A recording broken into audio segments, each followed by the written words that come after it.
یہ میچ ایسا ہے، یہ میچ کھیلنا چاہتے ہیں ان کے اپنے امپائر، اپنے سلیکٹروں، اپنی پچ ہو، اپنا تھرڈ امپائر ہو، قانون یہ بیچ میں میچ کے بدلتے رہے، دیکھ رہے ہیں نا دوسری ٹیم شاید جیتنا جائے قانون بھی بدلتے ہیں، قانون بھی گیم کے یہ بدل رہے ہیں، اور جو مخالف ٹیم ہے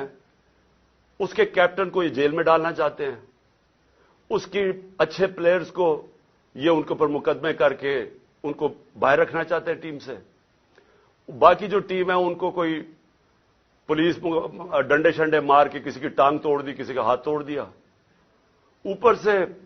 جب یہ سمجھے گے نا کہ اب یہ ٹیم بالکل ہی اب نکارہ ہو گئی ہے، تو پھر وہ 12th مین جو باہر لندن میں بیٹھا ہوا ہے وہ جب سمجھے گا نا، وہ اتنا ڈرپوک آدمی وہ صرف تب واپس آئے گا جب وہ سمجھے گا اب ٹیم قابل ہو گئی ہے کہ جناب میں اب نیلسن منڈیلا آ کے اب میں جیت دوں۔ ایسے ہونا نہیں لگا، کیونکہ ایک اور امپائر ہے مالک یوم الدین، وہ فیصلہ کر بیٹھا ہے، آپ جو مرضی کر لیں میچ آپ نے ہارنا ہے۔ پاکستان زندہ باد۔